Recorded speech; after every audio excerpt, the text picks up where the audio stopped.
Bendecida mañana familia, Dios te bendiga y te guarde desde donde quiera que te estés conectando. Bienvenido a Despertando con una palabra de vida. Gianni José por aquí.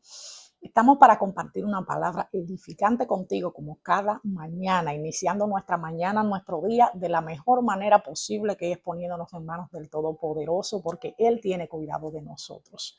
La palabra que vamos a estar trayendo en el día de hoy le puse como título: Guerra espiritual en pecado. Guerra espiritual en pecado. Sabemos que en Efesios 6 la palabra nos dice a la altura del versículo 12 que nuestra lucha, la guerra que tenemos, no es contra carne ni sangre, sino contra principados, contra potestades, contra los gobernadores de las tinieblas. Y al versículo 14, a la altura del versículo 14, estoy en el capítulo 6, repito, dice: está pues firmes, ceñidos vuestros lomos con la verdad y vestidos con la coraza de justicia y calzados los pies con el apresto del evangelio de la paz. Sobre todo tomad el escudo de la fe, con que podáis apagar todos los dardos de fuego del maligno. Y tomad el yelmo de la salvación y la espada del Espíritu, que es la palabra de Dios, orando en todo tiempo, con toda oración y súplica en el Espíritu, y velando en ello con toda perseverancia y súplica por todos los santos. Esto es, repito, Efesios 6, versículo 12 en adelante. Estuvimos leyendo, enfocándonos en el 14. Guerra espiritual en pecado. Nosotros debemos tener pendiente que cuando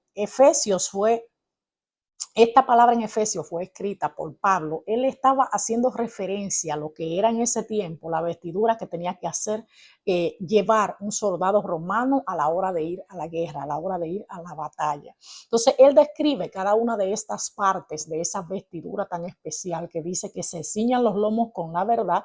Dice que él simboliza cada una de estas cosas con la armadura espiritual que debe tener un guerrero. Recordemos que nosotros entramos a la milicia, entramos al ejército de Jesucristo cuando lo aceptamos como nuestro Señor y Salvador. Entonces entramos literalmente a una guerra, pero no contra sangre ni carne, como dice acá, sino una guerra espiritual. Pero ¿qué pasa cuando mucha gente desconoce acerca de la guerra espiritual y los requisitos de la guerra espiritual, que se van a ella en pecado? Entonces las consecuencias son funestas. Ejemplo, cuando vemos que Efesios 6, del 14 en adelante, nos habla de cada una de esas partes específicas que debemos tener puestas, que debemos estar firmes en ella, porque inicia el versículo diciendo así: está pues firmes en cada una de estas partes, teniéndola cada una de esas partes. Vemos que cuando falta una de esas partes en esa armadura, cada una de ellas representa una protección.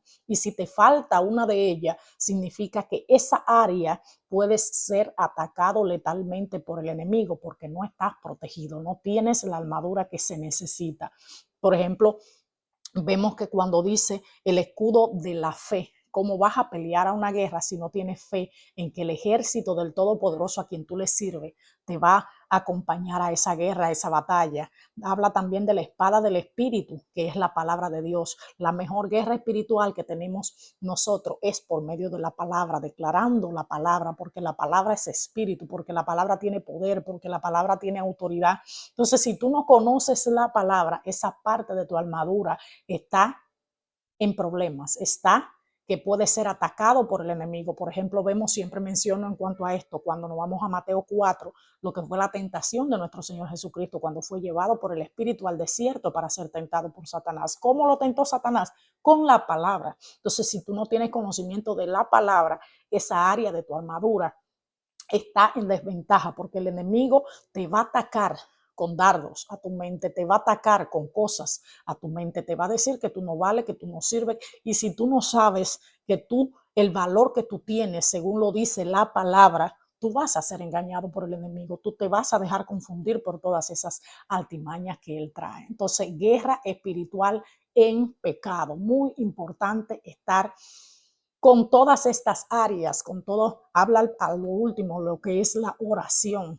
Tú no te puedes meter a una guerra espiritual si tú no tienes un hábito de oración, si tú no estás en constante comunión con nuestro Dios, porque literal esa área va a estar en desventaja. Vemos cómo el profeta Eliseo en una ocasión fue atacado por los asirios, porque literalmente en la cámara más secreta donde el rey asirio estaba, nuestro Dios les revelaba esas tácticas de guerras especiales para proteger al rey, para proteger la nación. Entonces eso va a pasar contigo, vas a ser atacado porque estás yendo a lugares específicos espiritualmente a descubrir las altimañas del enemigo. Cuando él viene en contra tuya, viene contra tus hijos, viene contra tu esposo, viene contra tu matrimonio, contra tu ministerio, contra tu finanza, contra tu congregación, vas a estar apercibido porque ya tú estás en conexión con el Todopoderoso y estás atento a lo que Él va a hacer. Pero recuerda, guerra espiritual en pecado trae consecuencias funestas. Dios te bendiga y te guarde en este hermoso día. Bendiciones. Bye, bye.